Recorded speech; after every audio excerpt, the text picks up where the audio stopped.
Okay, so just as conservatives have been warning for years about the threat of pedophilia and transgenderism and the LGBT movement, we've seen the fruition of the LGBT movement, and now we see the normalization of pedophilia. Take a listen. Folks, my name is Miranda. I use she, her pronouns, and I'm a licensed professional counselor and sex therapist in Erie, Pennsylvania. And today I want to talk about minor attracted persons. You may have noticed that I'm using the term minor attracted persons instead of the more commonly used term pedophile. This term simply means that the person has an enduring sexual or romantic attraction to minors.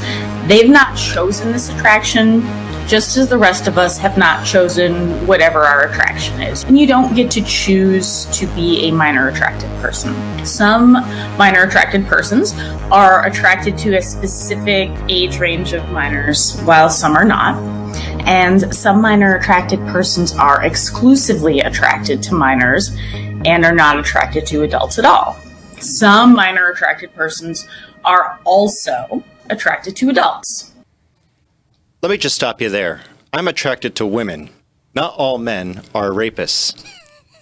But any man who acts out on someone without consent, they should be in jail, rightfully so. But let's dig into it. The obvious aside, let's go around the room today. How is everyone today, starting with Clint? Oh, I'm doing good. Glad to have you there in the chair of theology. Ms. Nikki? Good afternoon. How are you? Glad to have you in the chair of philosophy today, I see. I'm going to give it a try. Dealing with the rigor that the Christian must bring. And Chauncey? Howdy. Chair of culture, glad to see you there. Yes. Dealing with the culture that the world has brought. And Mr. Steve, how's it going? Yes, man, it is going fantastic, dude. And now, that lady said she was a therapist? Yeah, that is what she said she is. Man, I hope she has absolutely zero people for customers. Exactly. It's kind of scary when you see what kind of person is leading the blind there. That is the last person that you would wish to see as a therapist. Moving over to Josh. How's it going? Doing well. How about you? I'm doing good, sir. Glad to have you on today. And again, yours truly sitting here doing the producing, and I am just fiddling with settings, so bear with me here. The computer hasn't decided it's happy yet. But I got Rai, the producer guy, here sitting to my left. We'll have him on camera someday. But he's giving me the awkward smile. But let's jump into it. So if someone can go ahead and get together that UK story, there's a UK Daily Mail story that I think is really important to dig into. But we're gonna see as we go about this journey today. I want you to see that slippery slope arguments, as the left would call them, are not slippery slope arguments. Like we alluded to in the beginning, we've watched this happen with the gay agenda. We've watched this happen with the transgender agenda. It's become normalized. And what we're about to see, unfortunately, might be the normalization of pederasty. Gotta be careful. I think the YouTube censors are already upset probably by this point in the video because we use the full word and they're gonna nix us. It's funny that you can talk about normalizing it, but you can't use the word. But someone have that story ready for us. What word do we use? Someone got that ready. Just give me the headline. Well, the headline is the pedophile threat has almost tripled in a year as child pornography use source during lockdown. So, man, that is going to be unfortunate once you come to the realization that we've actually created a learned behavior, and that's from exposure. So we're going to break up some myths today. And then I want to get into the chairs in a little bit, but let's kind of set the table. So according to a study done at the end, or mid-2020, we saw that there is a 35% increase in sexual exploitation in the United States. And that's an increase of approximately 9 million children are exploited between 2020 and 2021. Is this just a preference? or is this a mental illness? I just want to kind of throw that around the room and kind of get, not spoil the obvious here. But people are going to come out and they're going to say that this is a sexual preference. We're going to read from the New York Times in just a moment about what they say, the scholarly articles from Hopkins. By the way, German name. I'm not racist against Germans. I got German blood in me too. But I'm just saying, whenever you see this socialist Marxist rhetoric, it always comes out of the Frankfurt School, which we've talked about. But what do you all think the increase in sexual exploitation during the pandemic, where do you think that came from? I'll start with Clint and I'll kind of get everyone just to jump in. Man, why you gotta start with me? Because you're brown. We're starting it. That's messed up, man. Well, I know that I was reading an article in England that you can't stop whatever's posted online. The government won't stop it. Like, after you post a picture of a little girl, there's nothing they can do. That's it. So the increase in UK has tripled. It is soared. And it's gross. So I think there's a doctor that's talked about it, that they don't watch pornography because, wait, I messed up. Let me back up a little bit. His name is, let me pull it up because I have it in my notes, but I usually never use them. By all means, go ahead and pull that up. Joel Sullivan says, we shouldn't assume that the viewing online images leads to abuse of child victims and persons. This is what he said. A specialist in sex crime against children in Ireland and British. He said, in my clinical experience, it's the other way around. Most of these men have already committed hands-on offense. So he's saying, people that watch pornography do it because they've already done it in real life. And I think that's what the issue mainly lies. That people have already committed it. Well, so if they haven't, they are learning to do it. Christ said, out of the overflow of the heart, the mouth speaks. Mm-hmm. And he also said about anger, about sexual immorality. If you've done it in your heart, you have done it. It is just as bad in God's sight. So I think that puts us at an interesting conundrum as to why would we want to normalize this as a positive thing? I understand people getting help. If you have, attractions to children, go get help. That's a sign of dysfunction. Just not from that lady on the video. But don't, not from psychopath. But moving over to Miss Nikki, why do you think during the pandemic we saw such a blatant increase, 9 million more children sexually exploited during the pandemic year, the first year of the pandemic? Well, people were locked down and they're in their house. They don't have anything to do. Probably more men got involved in pornography at that time. I'm sure that's a statistic. And then you're locked in with children and the thoughts come in your mind and you're not going anywhere. They're not going anywhere. So that's probably how that all happened. No, that is the primary issue. And so we're going to get into it a little bit later. The commonly held wisdom was that children who are abused will more often than not become abusers. And that's actually not necessarily representative of the entire population of pedophiles.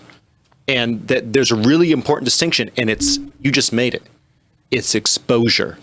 It's exposure to content that also does it equally as much or more so. It's inconclusive, and we'll go into some of the studies in a little bit, but it's inconclusive as to whether or not abuse will turn you into an abuser. However, access to pornography, and it's like a drug. You're always seeking the first high that you got. Well, that's been proven that it has the same effect as cocaine in the brain. Precisely. Chauncey, why do you think that the 2020 pandemic saw that huge increase? Well, the idle mind is a devil's workshop. So if your mind is not set on the right things, of course, it's going to go to the wrong things. And eventually what happened was those people created this imagination in their mind to thinking, oh, this is okay. And then that's when they started, because everything starts from the home. Everything starts from the heart of the man. And But really, where most of these people come up with these ideas is they come from their own household because they're in their own comfort zone, but then they want to express it to someone else. And then that's where we get to today because of this big old spike. The fact that everybody was locked down, you couldn't go out like you used to, so people got desperate. I'm assuming that people got desperate and they started participating in these types of activities, which is pretty sickening to me. Well, and that is, again, nailing it on the head. I don't mind, Mr. Steve, just from a political standpoint, we talked about last week, and Josh made a really good point, and I'm going to get to Josh. I'm going to get your opinion on this, that the government is investedly interested in breaking down the family nuclear unit, and they want to go after kids.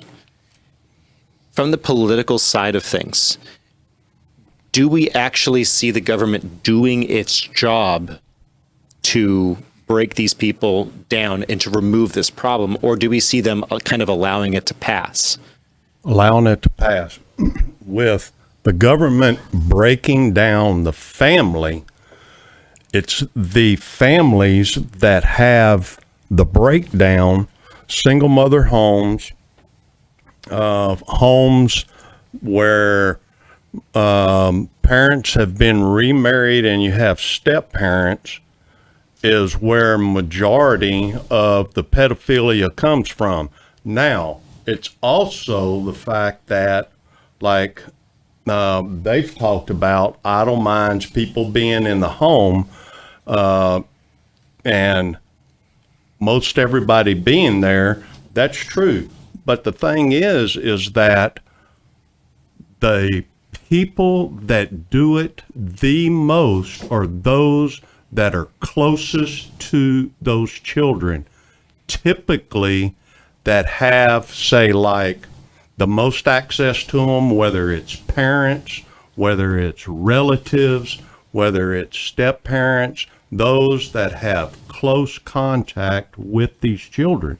And it shows that it could either be teachers, and heck, it could be those that are, let's say, caregivers, those that are in the church that take care of children. I mean, that shows up. Look at the thing that went on with the Catholic Church. Yeah. I mean, there's just a list of things, and it just comes with there you go. the fact that it deals with those that are the closest to those children, because why? They have trust in those people, and that's where it starts. The building of trust and a relationship that starts with these children, and that's where it goes from there. And then they start working on their grooming, and that's what it's all about, grooming those children. And then they go from there, and then the sexual relationship starts. Absolutely. And we're going to go over some stats. I want you to pull those stats in just a moment. They're at the top of the show, Matt, Mr. Steve. But I want to get over to Josh. And well, it's really interesting what we saw with the pandemic. What industry boomed the most during the pandemic? It's not going to be Amazon. It's not going to be Walmart, although they did. What really soared during the pandemic? Well, like we've been discussing, pornography has been soaring. But also, in addition to that, I thought what Mr. Steve said there was very, very worthy of note. He was talking about the institutions that do not protect the children. And the reason why a lot of those institutions will not protect the children, it's usually either because of power, or there's some sort of monetary disincentive that will come from this information getting out. So, for example, with the Southern Baptist Convention, or with the Southern Baptist, I forget what it was, but there was a report that came out eventually about this whole entire thing, where in the SBC, a lot of Baptist churches were suppressing the information of women and children that had been sexually abused.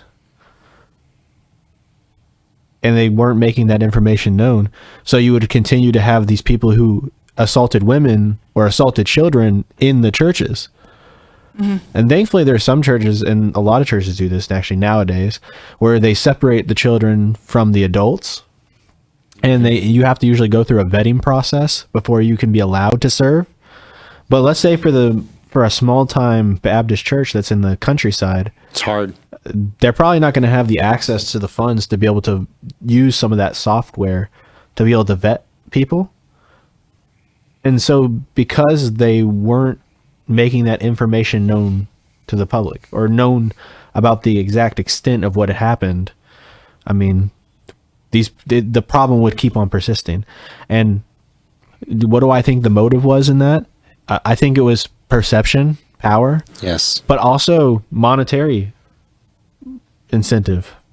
Absolutely. If you don't have members that show up in the church, in your specific church, then it's going to be really hard to fund whatever you're trying to accomplish in that church. And Once your credibility is gone, it's gone.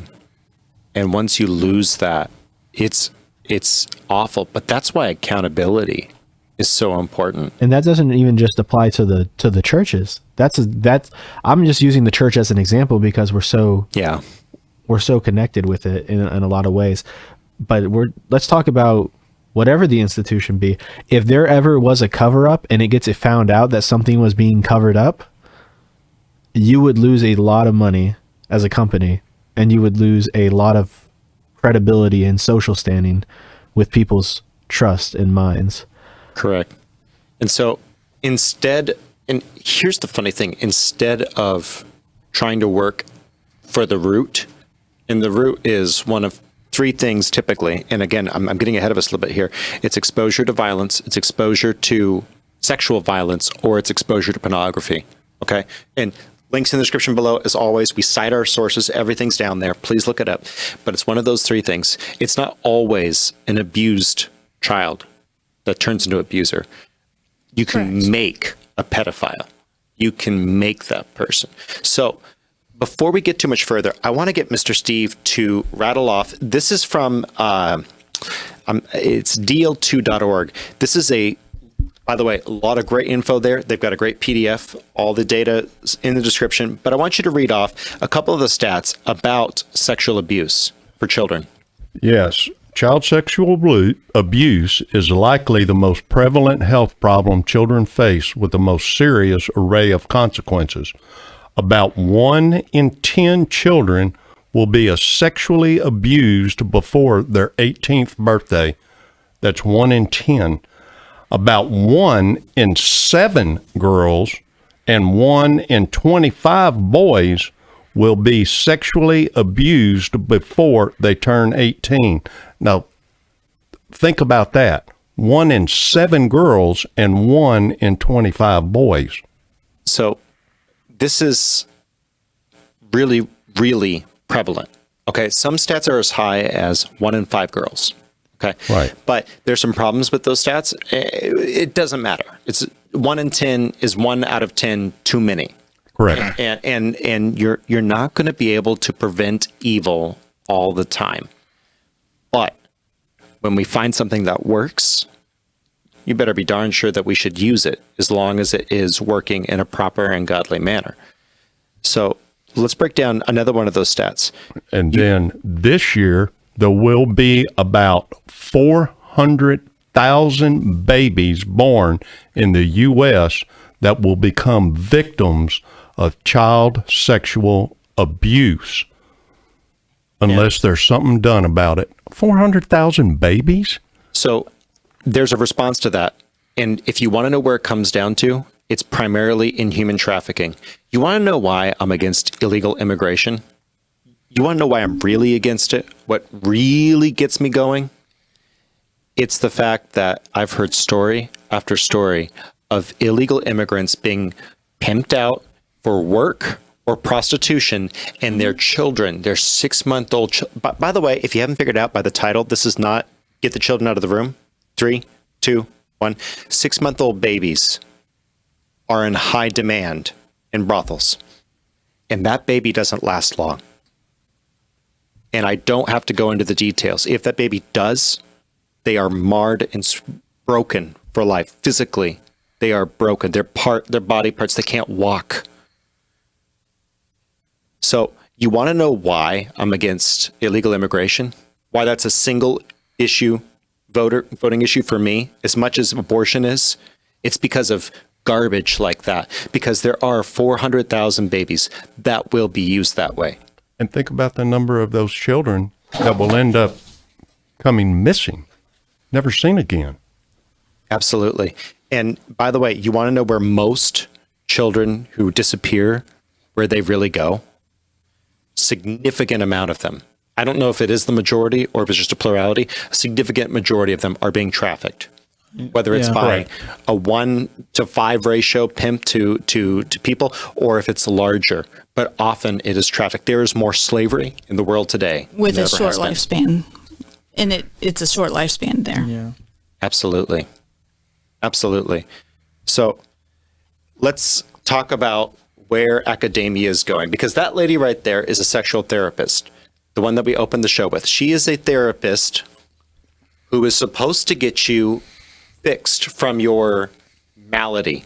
You are supposed to go to her and change who you are as a person.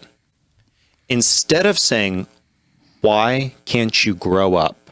Why can't you mature your affections to someone your age? Instead of saying, why are you fixated on the helpless? No, let's normalize it. Let's make this attraction have less stigma around it. I'm sorry, if I have violent, and I don't, but let's say hypothetically, let's say that John Arthur Fiala has violent desires against people that come on radically on a dime. We would likely diagnose that as bipolar.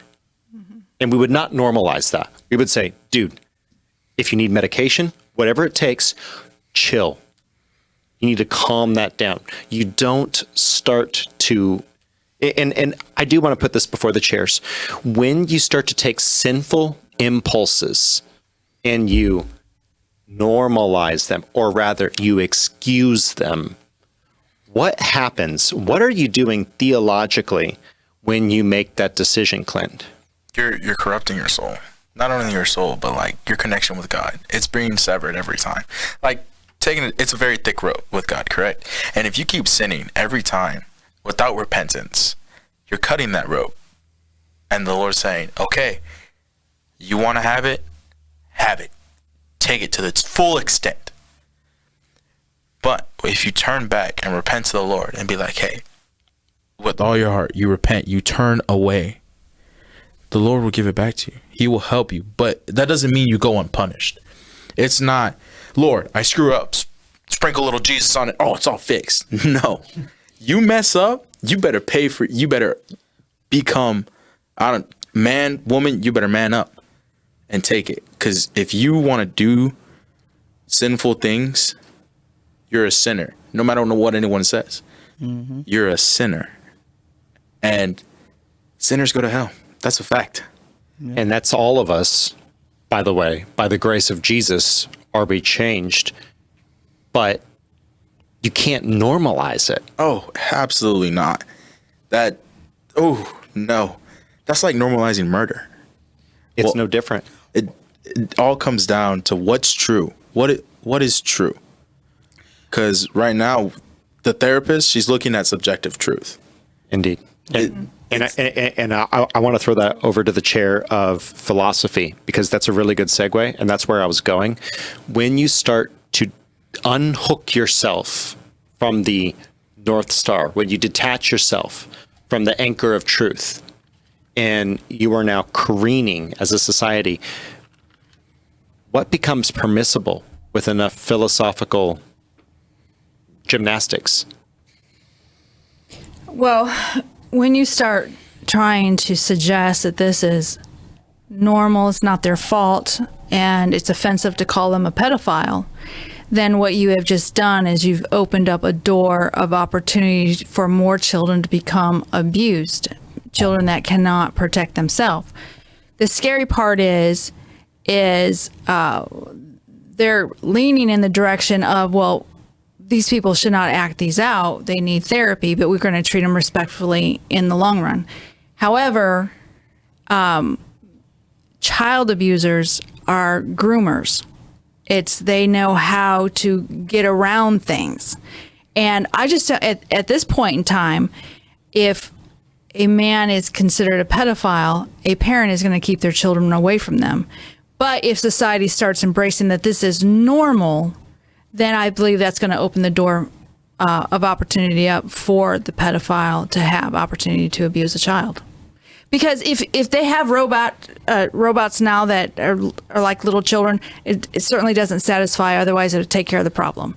If the pictures and the pornography took care of the problem, then we wouldn't have this other issue. But it doesn't. It doesn't. It's just a gateway drug. It's just a gateway drug. And I want to kind of throw a full curveball at you, Chauncey, because here's the real issue.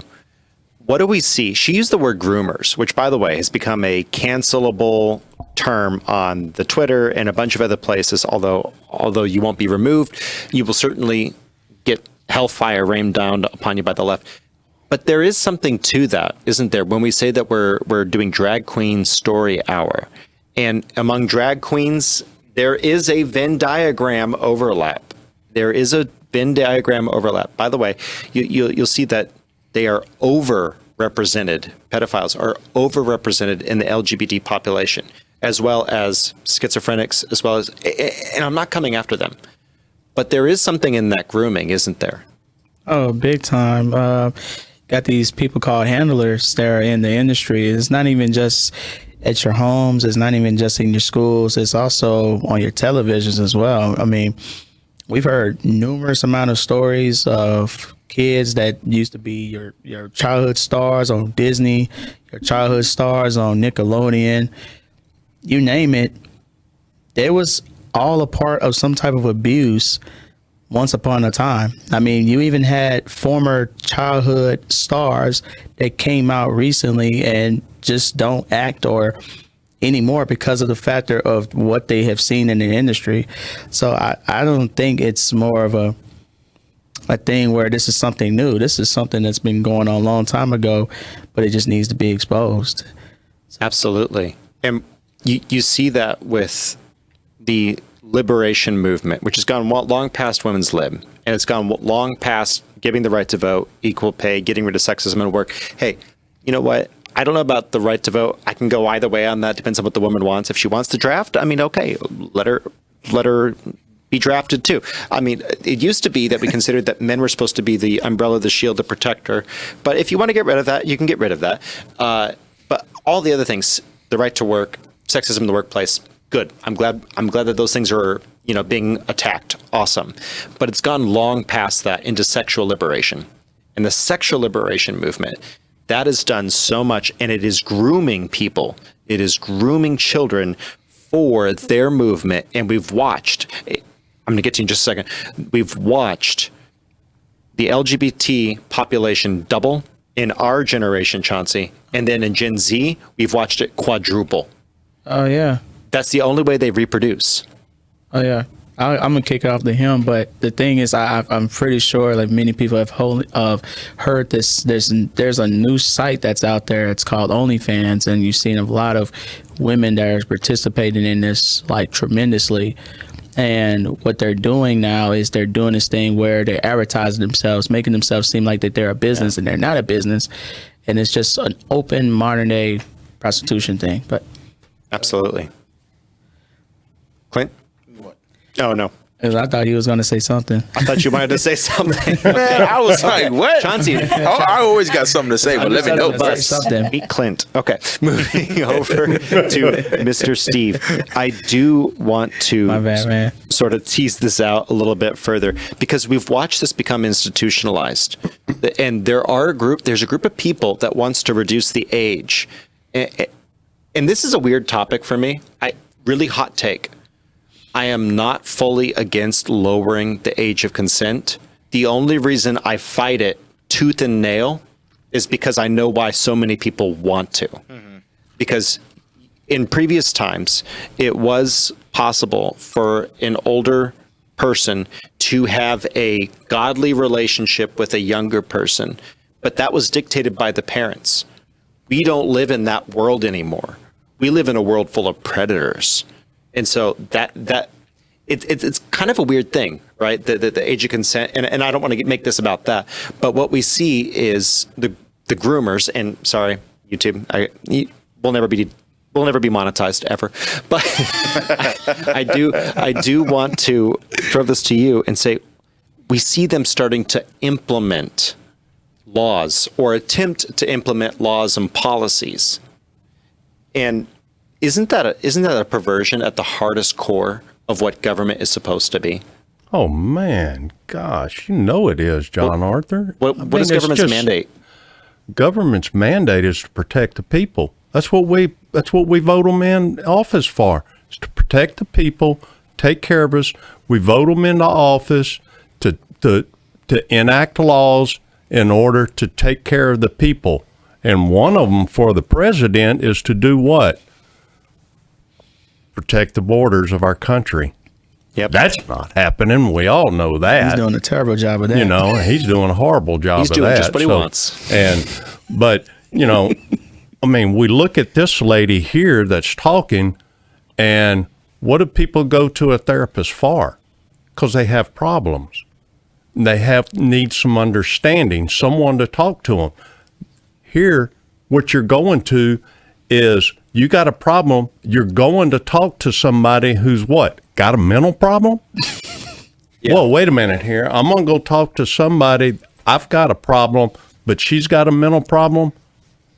Wait a minute. Thank you. She's drinking. I'm sorry here, but that doesn't make sense She's to me. drinking too many triple. You know what I'm saying? I agree. I mean, come on. 110%. And so what we see is that soon it'll be illegal. It'll be illegal to try to help someone who was suffering from pedophilia. You don't believe me? Look at Australia right now with their laws about transgenderism. If this is a sexual preference, and by the way, that's the next story we're going to get to. We're not pulling this out of our posterior. I promise we will actually get to it. They're saying that it's a sexual preference and it should be treated like the LGBT agenda. And they are trying to add themselves to the LGBT map. By the way, just in all fairness, some LGBT folks, a significant amount, are saying, nope, we don't want you. We don't want you. Go away. You're gross. Mm-hmm. Good on you. That's how you know it's bad, when the LGBTQ don't want them. Yeah, totally. Yeah, and a lot of them are completely against this transgender stuff, having all of these trans shows with all these kids. With kids. I mean, gosh, you can get on and watch a lot of these gay people that are completely against this stuff, man. We've quoted quite a few of those people, including Blair White and a few others. But I want to move over to Josh, because what you see is this idea that is detached from reality. It's become codified. There's a whole religion behind it and a whole philosophy, and we've seen the culture try to reinforce it with politics. But there's something really insidious, and it seems to be the largest amount of friction against fighting it, and that is in your chair. Why do you think that is? Well, I think it's just so going to pornography. Pornography is a pretty big industry in the United States of America, whether or not anybody wants to admit that. Yeah, it quite frankly is, and it's wrong. But if you start enforcing regulations upon that industry about what exactly can be there, you're going to cut off a money source for somebody. And obviously somebody's going to get really unhappy. And I guess that's really the big thing, is the reason for all this. Like, the most of the bills you'll see passed in relation to pornography, or in relation to people who work as sex workers, it'll be for more sexual freedom and more sexual openness. And I think that's quite frankly the problem with this whole pedophilia, is that where does it stop? Exactly. Where does it stop? Will it stop when millions of children are being sexually assaulted or being groomed into relationships with people who are 5 times their age at the age of 10? I mean, like, where does it realistically stop? If we're all for being open sexually, I mean, there's a lot of sex workers who don't support that. I'd have to imagine. I hope so. Yeah, there are. But there's plenty of people who definitely do support it and support the children's drag shows, which, like I said, I don't know how those people can look at children and you can propose the idea, let's do a drag show, but we will involve children in this. So you've got to understand what drag is, though. You've got to understand. So some people go around with this thing in their mind. They have no idea. You have no idea what pedophilia is, guys. Thank God I have not looked. I've never seen this, but I have friends who are involved, whether they are cybersecurity experts or FBI agents. I've had a lot of friends over the years who have busted these people, and what they describe, their eyes glaze over while they describe it. We're talking about pain. We're talking about permanent damage. We're talking about, it's as evil of a predation as you could possibly see when you're talking about child pornography. We're talking about, take what you see at pride parades with the gimp gear and torture a child with that garbage. And I know we just lost a bunch of people. I'm sorry. But this is what they're trying to normalize. They're trying to normalize the injury of children. There's nothing good about that. Yeah, I remember it was one time I was actually at A&M this one particular time, and I think it was like the spring semester, and I believe they was trying to push for a drag show to take place over in College Station, and it didn't even go well. Like, even when the show was supposed to begin, it canceled like maybe, I think, an hour to 30 minutes before then. Good. So it was a great thing, and it was a great response. And you've seen a lot of Christian groups that was out there. It was a lot of people involved, even folks that were outside the church, which are the non-believers, was even against it. So I think it was a great response, and I think that's how we should handle it every single time. Can I also say something? If you are a person who's for eugenics, and you're okay with killing babies, but you're not okay with killing the pedophiles, then we're going to have to, something's wrong there. There's something very wrong with you. Man, we all joke about, I wish I was a kid again, but kids got it rough now. Kids got it so rough. I got a baby brother, and we had to move him schools because the amount of sexual talk, he had said something, and they assumed he was gay. And they were like, oh, it's okay. And he was like, I'm not gay. I know Jesus. And he gets in trouble for that. He gets in trouble because if you know my brother, he's not afraid to talk about Jesus or Christ. No, he's not at all. And he'll tell his friends, you know Jesus? He'll tell his Muslim friend, do you know about Jesus? And I'll be like, Josiah, you got to be careful with that, man. Like, I'm not, you got to be careful. Don't slow him down. He's awesome. He's great. We had to move him to schools because they all assumed he was gay, and it was getting rough for him. Yeah. And he's only, damn, I feel bad because I don't know his age. He's like 10 years old, and it's just the amount of stress that he's going through. And it's not right for any child to go through that kind of stuff. And they didn't assume that he was gay. They tried to push him into being gay. They said, there's a nugget. Let's go for it. Let's see if we can get him in their grooming. Because here's the thing. This ideology only grows. And again, it's an ideology. LGBT is not an ideology. Okay? It is not an It is a set of activities. Cool. It is a set of activities that come from godless atheism. And that's really where it comes down to. I can make myself into God. I do want to get some of the best priests of this on record via the New York Times. It's highlighted in blue. If Josh, do you think you can get that for me? It's in the show map? For sure. Okay, if you can pull that up.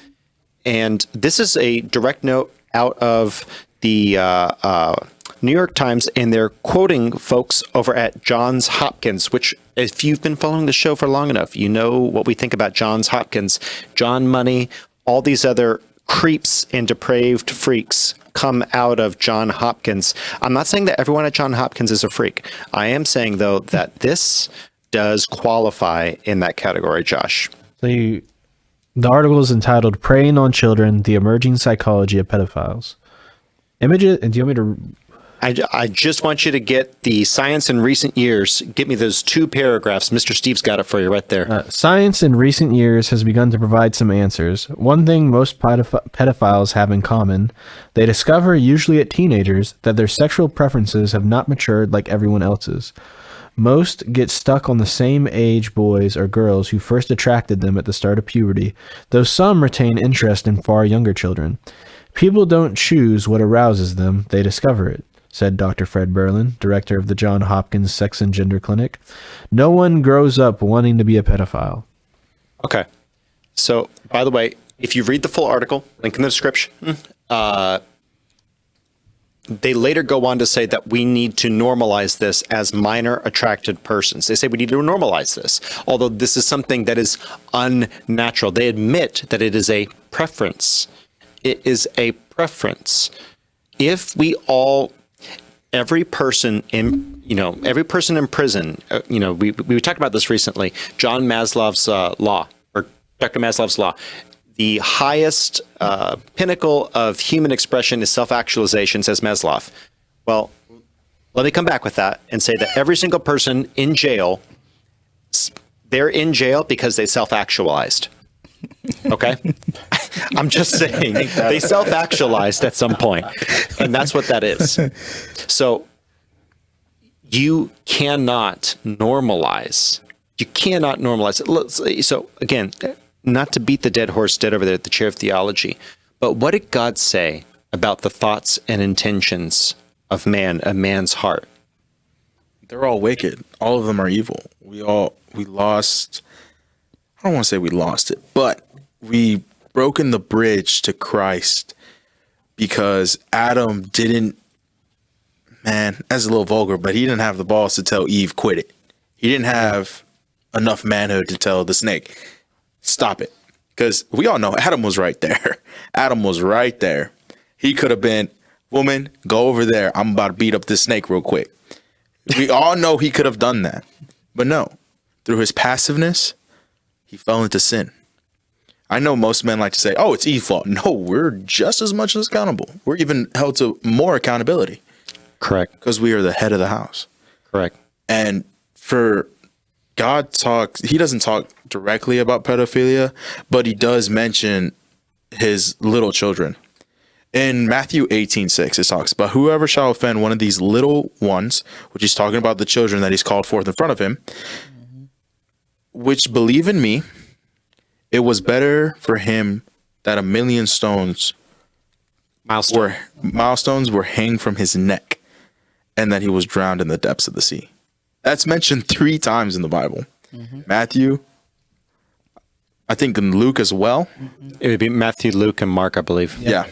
So what Mark you see, 9:42, Luke 17:2. what you see right there is a glimpse into the face of God and what he thinks about children who are innocent. And when we start to normalize people who would like to deflower a child, and again, I know this is a little bit heavy here, you're talking about someone who's causing irreparable damage.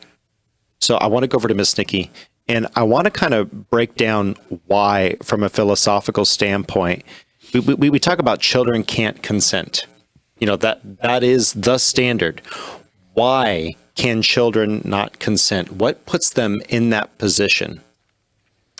Children are innocent and naive and children are innocent, naive, and not mature enough to make that decision. And when you are saying that you're robbing them of their innocence. And most parents, and I would say 99% of all parents, want their children to remain innocent until they become of an age where they can make good decisions. A 7-year-old cannot make a good decision. That's why they don't drive cars. Yep. But they can get money kids meals. But that is very much the case. When you have a child, they are not capable of understanding the act of sex. That's why they need a parent. The parent is there to protect the child. If a child was born with enough wisdom and knowledge to make their own decisions, they would survive on their own, but they can't. They can't survive. They need a parent for protection and guidance and provision. And that's why it's the height of government's objective. It is the pinnacle, peak importance. There's nothing more important than protecting God's order and God's law. And one of the strongest things we see in God's order and law is to protect the innocent. It is to protect the innocent. But what we see is a culture that has arisen that does not value that. It does not value that. So Chauncey, what is our response to a culture that does not value what we value? Because we can talk about sin all day long, and the world is not going to know what that is. Maybe they knew that in the 60s in the States. Maybe people in the States knew that in the 60s, but they don't know that today. So how do we respond culturally to that? How we respond culturally is this. I love it how Titus 2, and I love that scripture for many reasons.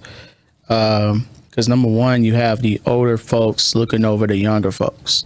So I think adult supervision needs to be at a much more higher standard, especially when your child is using social media apps that is allowing them to interact with random folks all over the place. You don't know where these people are from. You don't know what their intentions are. So I think monitoring is something that needs to be done. I know a lot of people love to laugh at movies like Home Alone 1 and 2. They're classics. They're total classics. Terrible movies. But the thing is, I mean, he's not lying, but the thing is, it's more the factor that they would take an idea from a movie like that and be like, oh yeah, kids can watch themselves. But people don't even understand the background of why that movie was made. It was made just to let you know, like, hey, there are times where there are sick individuals out there that'll wait until everyone leaves and that one child stays home, and they will basically try to get that child while you're gone. Yes. So you need to bring them underneath somebody who you trust as a parent, who you trust. You can bring them to their house, and you can actually have your child to be watched over and taken care of. Because if they're not taken care of, stuff like if Home Alone went wrong, you would have seen him just gone away with those strangers. Because the kid was smart and knew exactly what he needed to do, all right, he held his own, but don't take that movie and make it seem like that's your child right there. Because, no. But the other thing that's really important in the culture is a culture of discipleship. There's something that's missing out of the church and out of conservative Christianity. And I agree. You know how I see it's missing? Mm-hmm. All these kids go off to school and they become back communists. So A, we send them to the wrong freaking school. 1. 2, we did not disciple them. There's a gross lack of discipleship. And by the way, just a show of hands around the room, at what age, stop me when I get to the age when you were exposed to porn for the first time. We're gonna get real here. Starting at age 9. Who here was at age 9? Before that. So raise your hand. Raise your hand. Oh, raise your hand. Okay. Who was here at age 10? 11, 12, you know, I'll say it was 14 when I was first exposed to something like that. Okay, I see a hand over there. So Josh as well, at 14. That's when I was exposed to that stuff. My parents, it's now the average age is 10 or 11, okay? Josh and I were raised in a different era. You know, the people in here were raised in a different era. But now it's 9 to 12 is when kids are exposed to pornography. By the way, one of the worst things that can happen as far as setting you up to be groomed. It's one of the fastest ways to get groomed is to be exposed to pornography as a child. 4 years old is not too old, or too young, rather, to talk to your children about pornography, about pedophiles. You can explain it. And I say this over and over and over again because I hope someone hears it. If your child is 4 years old, they're not too young for you to say, there are people in this world who will want you to take off your clothes. If you see pictures of people who are naked, if you see any activity like this or that, run. They are not too young to tell them that. Because whenever stuff like that came my way, by the grace of God only, I ran. By the grace of God, I ran. But you got to tell your kids that early. You got to imbue them with that. But that's not what we see today, is it, Chauncey? No, you better get them out of it before the culture does, because this word is sick, very sick. I was exposed to it when I was 9, and it was all because of a movie. So, yep, it gets worse and worse. Moving over to the chair of politics, Mr. Steve. Yeah. So, what do we see with the government's response to this? Instead of cracking down, like in the UK, I think it was you and I who had the conversation with the UK, or was it Clint and I? I don't remember, but we see in the UK there are rumors, just like there are in Houston, Texas, that murderers literally get back out on the street. People in possession of child pornography, this is scuttlebutt, but supposedly people who are in possession of child pornography are no longer being brought in. Correct. Because there are too many people who've done violent offenses on children. And you've seen the increase in attacks on minors skyrocket, especially during the pandemic. So what do we see from the government? When we see them missing that, aren't they institutionalizing damage and cultural rot?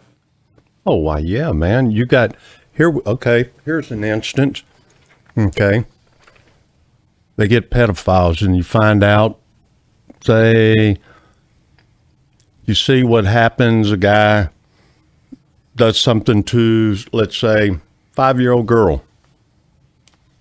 Mother finds out about it. They get the guy, catch him. What do? Probation 6 months. Fine him, what, $500? Probation, yeah. 6 months probation. What kind of nonsense is that? What's the government's job? Just so that we're saying the quiet part out loud, when you have a confirmed, you know that an adult touched or sexualized a child in that way, what is the appropriate response for that? Well, kind of like, and I'm sure Nikki probably remembers this.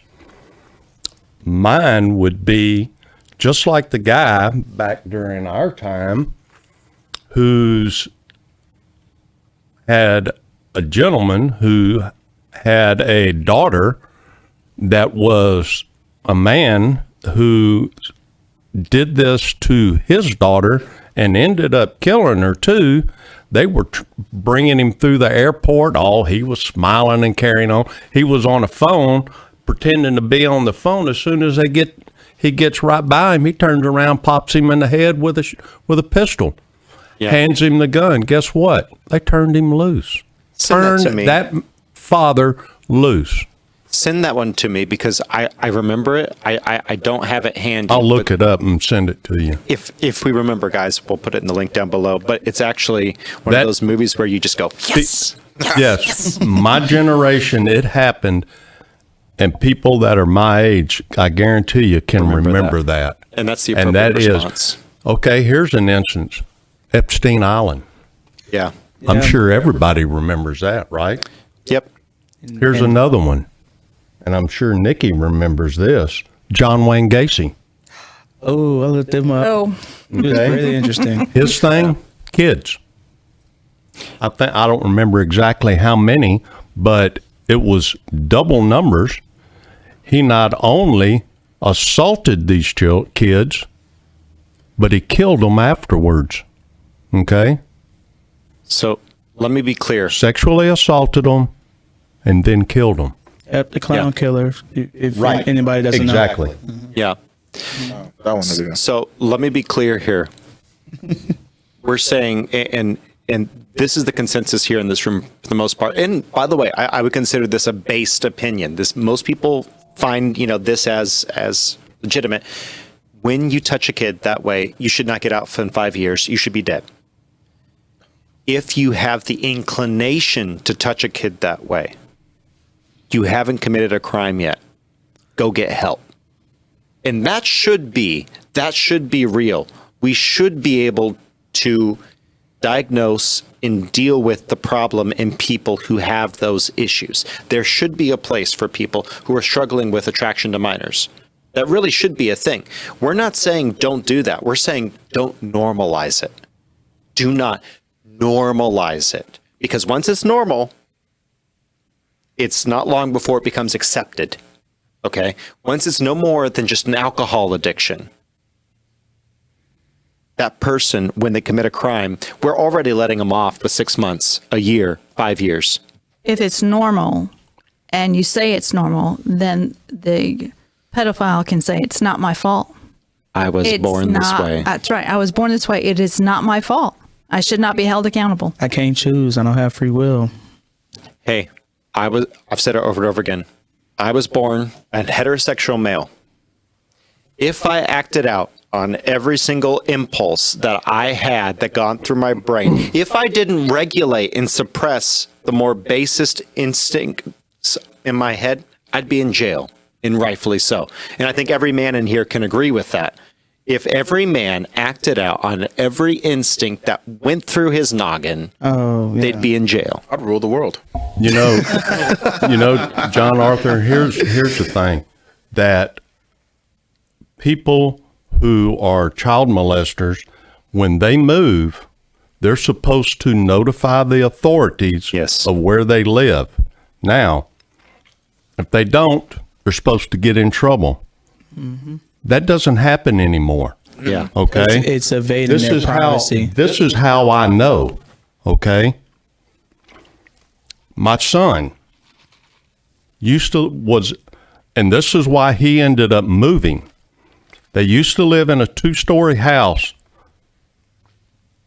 He ended up finding out next door, and this is how he found out. Outside his daughter's window, he was seeing some lights. I was like, what in the heck is that? Because his daughter came out. Yeah. Says, Daddy, there's something. And this is my granddaughter. She was like 5. Okay. He goes up and is looking and goes outside, and there is a what is it? The little deals flying like you got. What's Drone. it? Little drone stuck in the tree that had been watching and got stuck in the tree. My son went out there, shot it out of the tree with a shotgun.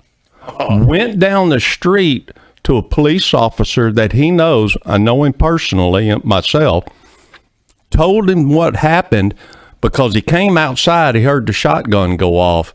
Told him what happened. They found out that it belonged to the guy next door. Oh. Okay. You know what the police did? Not a thing. Hey, Brother Steve, I'm itching for a fight. You know. Not only that, he wasn't even registered, and they did nothing to the guy. Instantly, 2 days later, my son had their house up for sale. Good. sold it, and moved out less than 2 weeks later. there's supposed to be a website and a list with their locations and stuff where they're registered, and before they even enter a neighborhood, they have to tell they have to tell the HOA and residency nearby them. Supposed to. I am a pedophile, and they have to go through the whole spill. Supposed okay, to. so That's going to be a soundbite. that becomes normal, then you are picking on them and you're bringing them to shame, and that's no longer going to be acceptable. Well, you know why they don't send them to prison? Murderers will whoop and kill a pedophile. Some murder, how twisted most prisoners are, they do not like anyone messing with kids. And that's a base instinct. That's something that everyone knows, that there's a line that we do not cross. That's because there is still a fragment of the Judeo-Christian worldview hanging in by a thread. And that's that last thread. You pull on that thread, there's nothing left. You pull on that thread, there is nothing left. The society will devolve. The value for the human being, the value for the human body We will value human beings no more than we value dogs. Therefore, why can't you have sex with a dog? You will value human beings no more than you value dead meat sitting on the floor. Why not cannibalism? And you don't believe? You say, oh, that's a slippery slope. That's a slippery slope. Watch every major world-ruling civilization. What happened? Infidelity in the marriage was followed by homosexuality, then by pederasty, then by bestiality, then by cannibalism, rather. Ryan, can you plug that light in, please? Then there's necrophilia and so on and so on. Violating the body. Absolutely. I want to go to Josh, wrapping up, because we are at the time where we have to wrap up. Josh, when we see the value of human beings going down, what does that say about the choices that we've made above us? Well, we've worshipped other gods. I mean, we see that issue prevalent. We talked about it today in our Sunday school class. We talked about King Solomon. One of the biggest issues with King Solomon was that he worshipped the gods of his wives. And the gods of his wives are detestable gods. Like pagan wives, by the way. And yes, they brought in all these other influences. So ultimately, it comes down to what you worship. And some of these people, most people that have committed these acts, they don't claim to know a God. Or if they do claim to know a God, it's definitely more on the agnostic side, and it's not a specific one, which at the end of the day means they're worshiping themselves. And I thought what you said about the self-actualization, really, what does separate? Like, what is self-actualization at the end of the day? Basic instinct. Because there's no real objective measure for what somebody would classify as a self-actualization. Sure, we could make up metrics, but who's to say those metrics are better than other metrics? Because for some people, just like what you said, most people in prison, they probably, those, like people who fondle a child, or people who, it's hard to say. like that could be their self-actualization in their minds. Yes. And so, therefore, it's not the highest order, is it? No. And so it's just, we got to be very careful about who we have to make sure that we're worshiping Jesus. Amen. And that we truly are worshiping Jesus. And it's a stark reminder for us as Christians about our thought life and about where is our head at all times. Absolutely. And so I want to close out the day with one last thing, because we are at our time. We are at a time. It's okay, Ryan. Ryan dropped something. Just consider the possibility. And by the way, I was watching a newscaster. Her name is Bev. She's over in the UK. She said it really well. She said, imagine that we normalize this as we have the LGBT lifestyles. By the way, it's not the same. LGBT in theory is with a consenting individual. This is predatory. One is a harm against oneself. The other is a harm against someone who is incapable of consenting. But let's say that we normalize it. Take a 6-year-old girl, and they will. You allow this filth to get into the world, and a 6-year-old girl has an unwanted molestation. Who does she tell? Because if she can consent, then she must have, it's now a he said, she said. It's no different than a dorm room one-night stand that may or may not have been consented to. Now this little girl, she's the villain because she's coming out against that poor, marginalized group, the pedophiles. How can she possibly stand up and say, I was taken by this protected group? It's hard enough for little girls to come forward and say that they've been touched now, and little boys. Mm-hmm. It's extraordinarily hard. In fact, very few do. There is an incredible amount of harm and damage that happens because we do not disciple our children. We do not harden them, and then we do not protect them. Evil people will do evil things. If your child was taken, I'm not pointing a finger at you. I'm not. But what I am saying, the worst thing that you can do is give them another barrier to overcome when coming forward. Just a thought. If you like this podcast, like, comment, share, subscribe, and hit that notification bell. That way you know things are going on. I think YouTube is kind of suppressing our numbers a little bit. We were doing in the thousands, and now very few people see us. So make sure that you share. Sharing is caring. We love it. We've been getting the letters from YouTube saying that they don't really like our activity. That's okay. As long as we're on the platform, great. Rumble, we see you. 60-something subscribers as of right now. Whoop, whoop. Thank you, guys. Make sure that you guys hit that Rumble button. Show us some love. And if you are part of our faithful listening audience, thank you for listening. And thank you for nearly 150,000 downloads. Thank you. Thank you. If you didn't like this podcast, smash that dislike button and some multiple of 2. With that said, we love you. Bye-bye. Bye. Okay. Last thing. We're not going to do something on this topic because this is just way too dark. Going around the room, what is your favorite animal to watch on an internet video? What is your favorite animal to watch on an internet video? Clint. What is your favorite kitten, dog, sea lion? What is no your cat. favorite animal to watch on an internet video? Man, mine has to be cats, because cats are just dumb. They are hilarious. No. Sneaky. Dogs. Dogs. It's gonna be funny, but penguins are absolutely funny. They are funny. I like watching deer and bears. Oh, Man. well, that's a different thing. I You're looking at do not food. like watching cats. Stupid stuff. They're good for a laugh. I know. They're great for a laugh. Nah. I'm big into the. I like the orangutan.